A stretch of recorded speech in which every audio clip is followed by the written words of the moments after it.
Privet Kyrgyzstan! Hello, it's me again, Pony. For today's video, we're going horse riding at Chongkemin Jorge. Tara! Rampa tayo!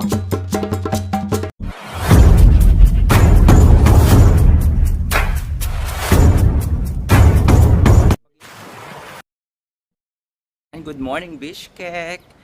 Mga around 7 AM pa lang, pero wala pa masyadong tao. At saka yung mga tao sa hostel ko, dito sa Easy Hostel, tulog-tulog pa sila, pati yung receptionist. So ayan, pupunta ako ngayon ulit sa pick-up area or meeting area ng tour sa Ketik. Pupunta kami ngayon sa Chongkemin for horse riding. Binook ko na siya in advance, binayaran ko kahapon. And ayun, 8 AM yung meeting time namin. Malapit lang dito sa railway nila. So I'm so excited, first time ko mag-horse riding. And may namit ako kagabi, kaka-check-in niya lang. Taga Pinas din, trans din. Galing siya sa Uzbekistan, Tajikistan, Kazakhstan, last stop nitong Kyrgyzstan. So nakapasok naman siya doon sa mga countries na yon. Pero syempre, kapag immigration, nagsusot kami ng panglalaki or hindi kami nagpapagirl. So ganun yung atake. And ang challenges ko na lang is sa Dubai, kung makakapasok ba ako doon. Kasi marami talagang nade-deny na trans. So ayun, ang hirap mag-travel kapag trans ka. Ayan, magbubook na ako ng Yandex papuntang railway. So ayun mga miss, I'm so excited. And ang saya-saya kasi dami kong namit na Pilipino dito sa Kyrgyzstan. So ayan, nandito na ako sa aming meeting area. Umihi muna ako sa train station. Pwede namang pumasok. And squat yung CR dito ha. Which is pabor naman sa akin. So ayan. Sabi nung tour guide, nakita ko na siya. Bus kami. And hinihintay namin yung bus. Dito rin ako kahapon nung nag-ala-archa kami. Dito yung meeting area. So the same tour company. Parang dito din lahat ata nag-meet up. So ayan, parating na yung mga turista. I booked my horse riding tour through Ketik for only 2,600 Kyrgyz som. So that will be around $29 to $30 USD or 1,700 plus in Philippine peso. You can reach them on Instagram, and I stayed in touch with them via Telegram since April 2025 while planning my October birthday trip. They offer a lot of tours and their prices are really affordable. The journey takes approximately 3 hours to Chongkemin Jorge. Ayan, nag-toilet break kami after 2 hours na kami nagda-drive. Nakatulog kasi ako. So ayan, wala pa kami sa Chongkemin. Ang ganda ng view. Diba? Medyo hindi naman siya malamig na.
Метра вот так подходим и садимся с левой стороны. Вот это уздечка, о которой я говорил.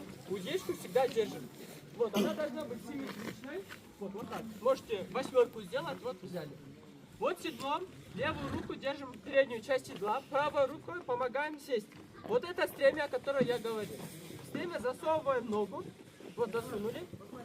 Все. Все.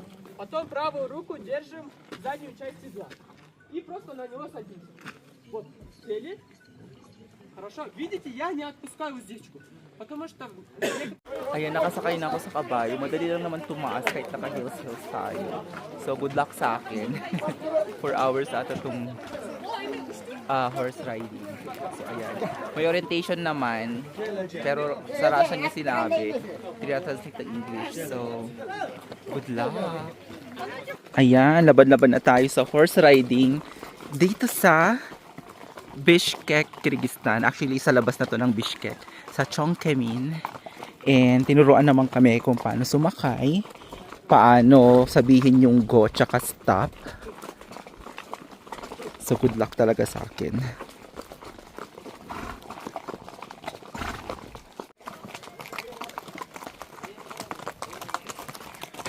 Ayan, laban-laban na tayo sa Chongkemin. So far, nakaka-survive pa naman ako sa horse.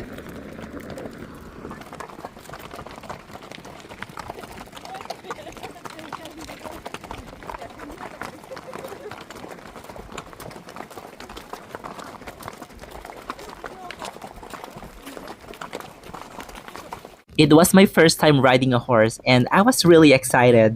The horses are calm and beginner friendly, making it easy to learn.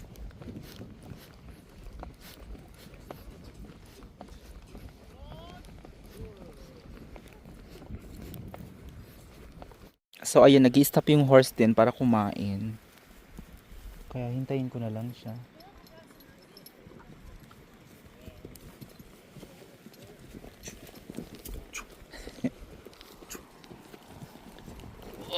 Oh my god. It's bangin.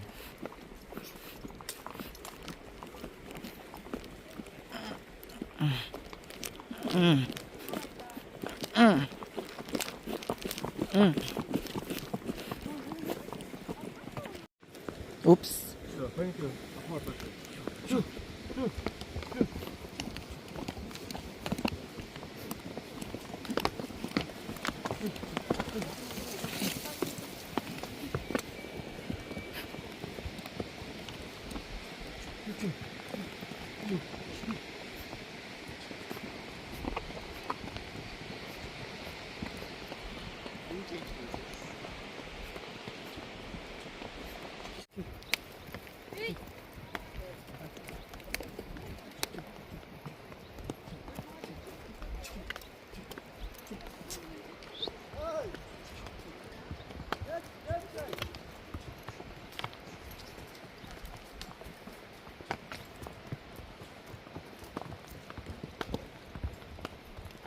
Ayan, nag-stop muna kami.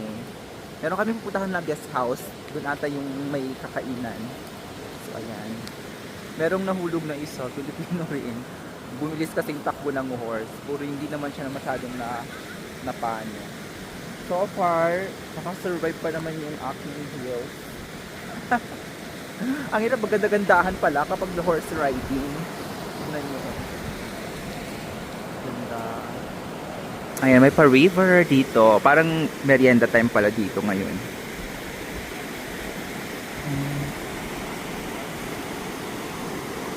Dami namin. Oh. Okay. Welcome to Kyrgyzstan.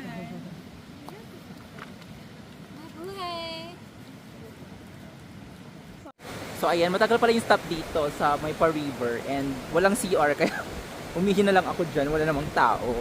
Nature. Nagtabi-tabi na lang ako, di ba? Baka ma-award tayo. Ay, lumalamig na siya. Musok na ang mga bunganga. Ayan, pabalik na kami. Nakakaloka tong horse. Ayan, bako-bako. Kailangang humawak ka dito sa may bakal kasi minsan tumataas yung horse.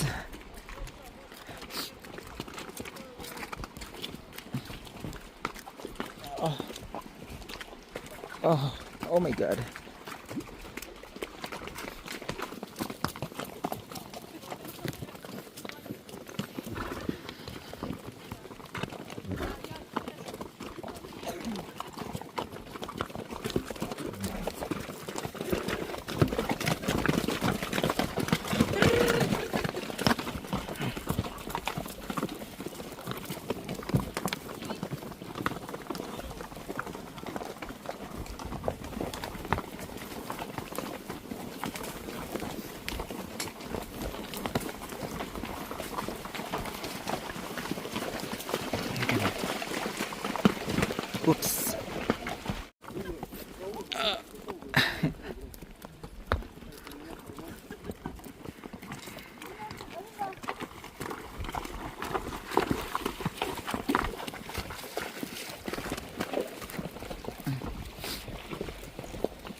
Bangin naman. Ah! Shoo! Shoo! Huwag ka kumain dito. Ang taas. Ay! Shoo! Puta. Shoota. Oh my God. Oh my God.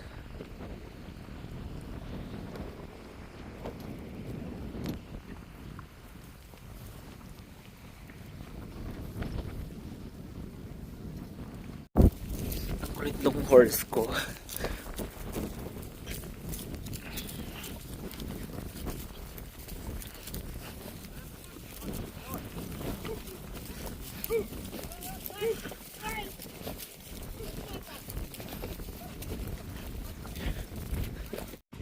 Ayan, malapit na ata kami sa place kung saan kami nag-start.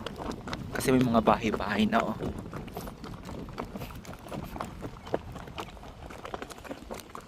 Nakasurvive ako pero parang nabutasan na yung heels ko. Yung boots kong may heels. Madali lang naman siya aralin yung magkabayo. So far kasi kalmado yung mga kabayo dito siguro. Ayan, nakabalik na kami dito sa meet up place. Dito kami nag-start mag-sakay ng kabayo. Dami namin. Ito na po ang tea dito sa Kyrgyzstan. May milk siya oh. Sarap.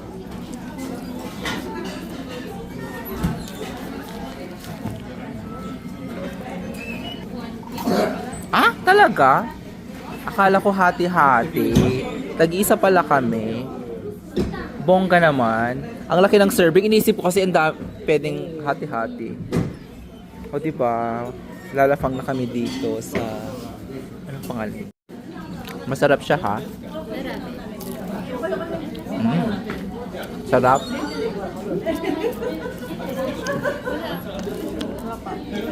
Olive oil kaya to?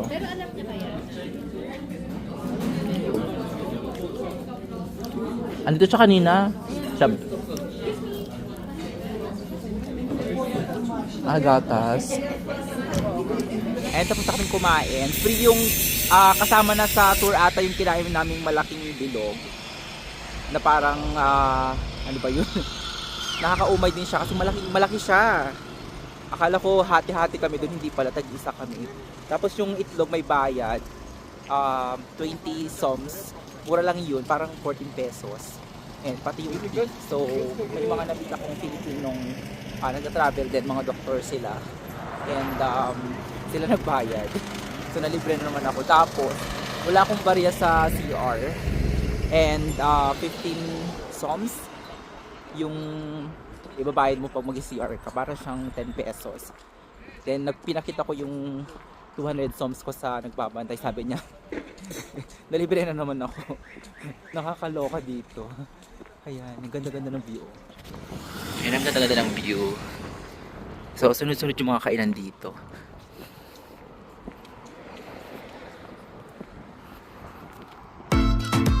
This was the highlight of my birthday trip in Kyrgyzstan. I really enjoyed the horse riding, and for me, Kyrgyzstan is one of the most beautiful landscapes I've ever seen. It feels like I am in a real-life painting. I have more journeys to share from my Central Asia trip. Thank you so much for watching. Spasiba, Rahmat, and I'll see you in my next vlog. Bye for now!